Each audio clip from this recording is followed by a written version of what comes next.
In November 1864, with Atlanta still smoldering behind him, William Tecumseh Sherman stepped into a kind of war no one had quite seen before.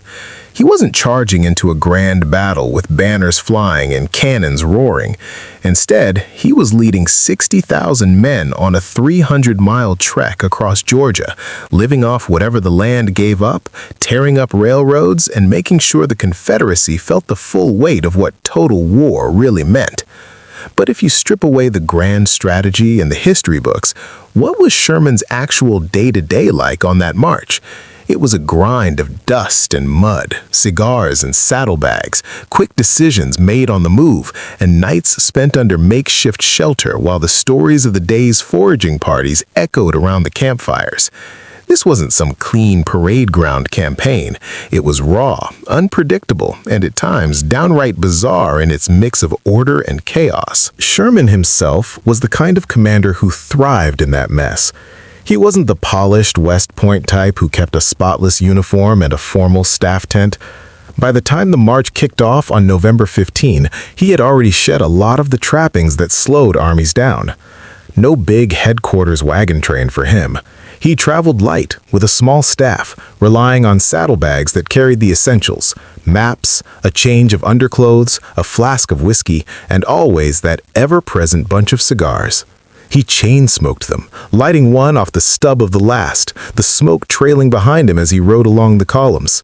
His appearance matched the life he led. Rumpled coat, beard often tugged at in thought, the look of a man who had long since stopped caring about spit and polish. Dawn came early on the march. Reveille sounded at first light, sometimes even before, cutting through the quiet of whatever patch of woods or field the army had claimed the night before. The camps sprawled for miles in every direction, 60,000 men rolled up in their blankets or half-tents pitched under the stars. Sherman didn't linger in some officer's bubble.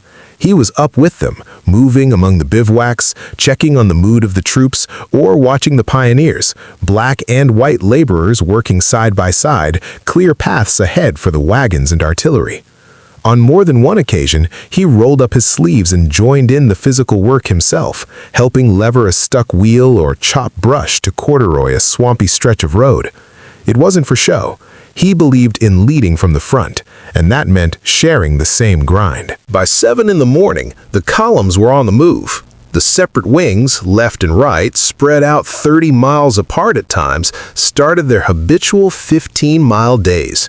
15 miles doesn't sound like much until you factor in the wagons, the livestock they'd picked up along the way, the artillery, and the fact that these men were carrying everything they needed on their backs or in the trains that had to keep rolling. Sherman rode with the left wing most of the time, the one feinting toward Augusta while the right threatened Macon. He kept the pace steady, never pushing beyond what the wagons could handle. The men marched on the improvised paths alongside the roads, while artillery and supply trains claimed the main tracks. There was no formal lunch halt. Soldiers ate on the move, whatever they'd grabbed from the morning's foraging or whatever scraps remained in their haversacks. A handful of cornmeal, a piece of hardtack, maybe a slice of ham if a bummer had been lucky the day before. Those foraging parties were the heartbeat of the whole operation, and they gave the march its craziest edge. Sherman's special field orders had made it clear: forage liberally on the country. Each brigade sent out organized teams under discreet officers, men who fanned out 5 or 6 miles on either flank. They came back with wagons groaning under bacon, cornmeal, turkeys, chickens, sweet potatoes, sorghum, molasses, whatever the plantations and farms yielded. The bummers, as they were quickly nicknamed, turned it into an art form. They'd return at dusk with stories that had the whole camp roaring, hidden smokehouses uncovered, livestock driven in from the fields, even the occasional mule or horse pressed into service. Sherman saw it all firsthand.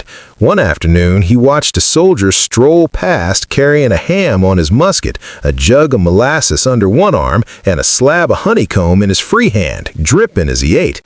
The man caught Sherman's eye and muttered to his buddy, just loud enough, "Forage liberally on the country." It was a direct quote from the orders.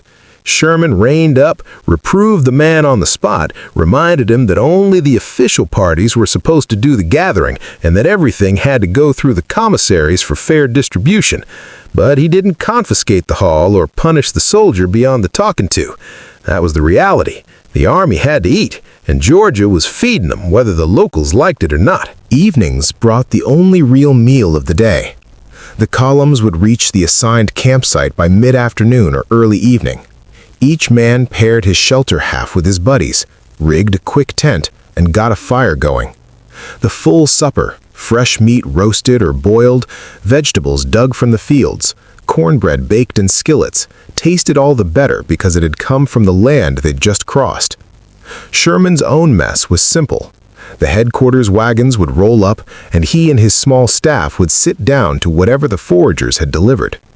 He liked to eat quickly, then settle in with a cigar and a chair turned backward to the fire, back to the warmth, musing over the maps or the day's reports. The nights were filled with the low hum of 60,000 men unwinding.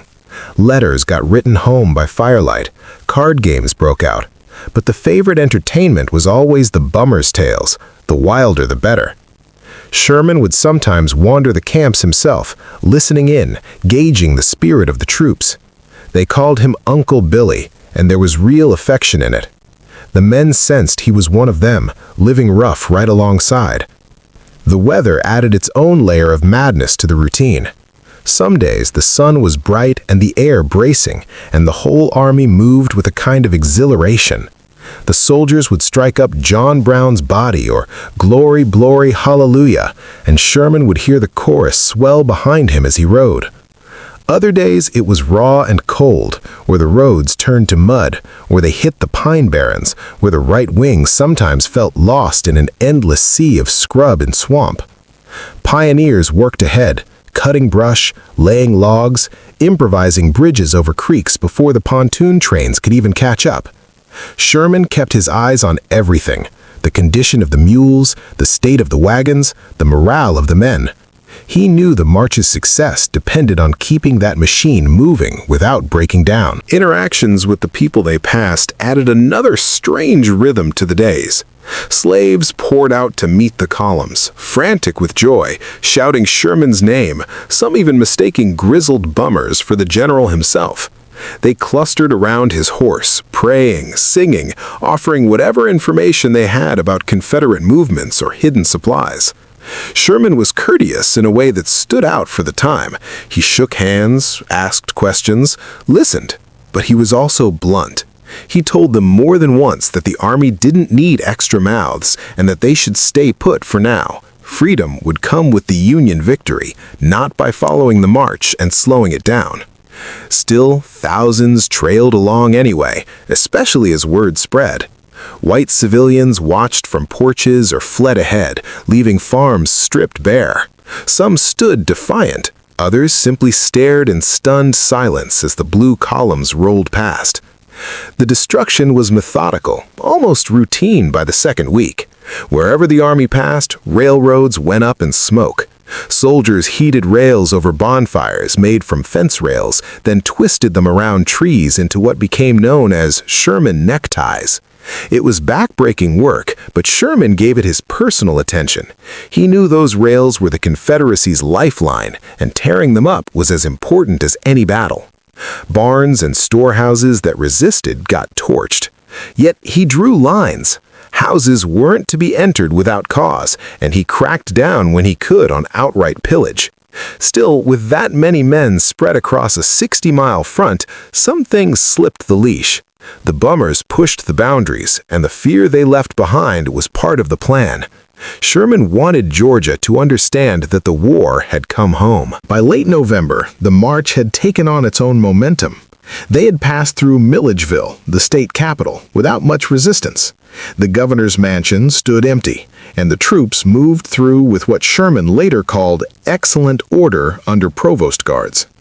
The men were in high spirits, wagons full, livestock herds growing, started with 5,000 head of cattle, ended with more than 10,000.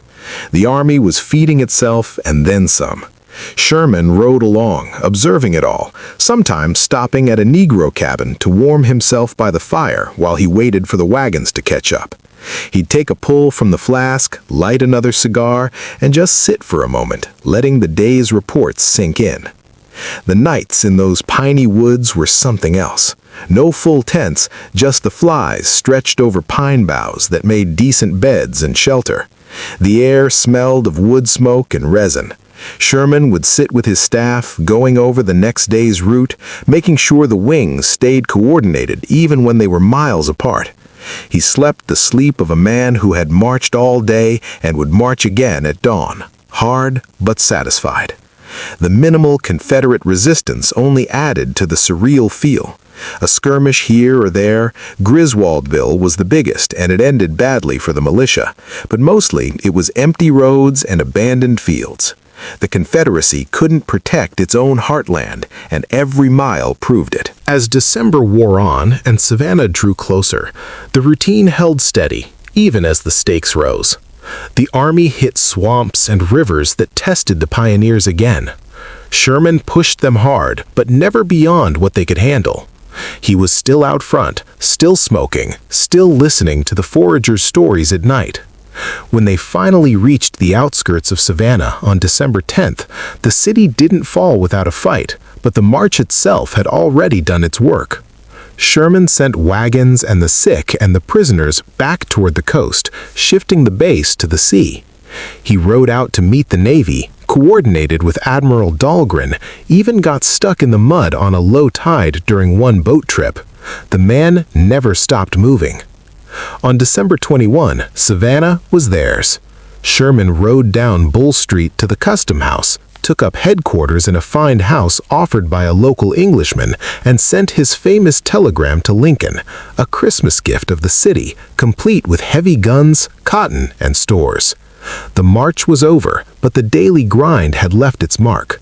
60,000 men had walked 300 miles, lived off Georgia, broken the railroads, and shown the South that its home front was no longer safe. Sherman had been right there with them every step, cigar in hand, eyes on the road ahead, turning war into something personal and relentless. Looking back on those 36 days, what stands out isn't just the strategy or the destruction, it's the sheer human texture of it all. The early mornings, the endless marching columns, the smoke of the fires twisting the rails, the laughter around the evening meals, the quiet moments by a cabin fire waiting for the wagons. Sherman's crazy daily life on the march to the sea wasn't glamorous. It was dusty boots, saddle-sore days, and the steady rhythm of an army that refused to be stopped. And in that rhythm, the Confederacy felt a blow it never quite recovered from.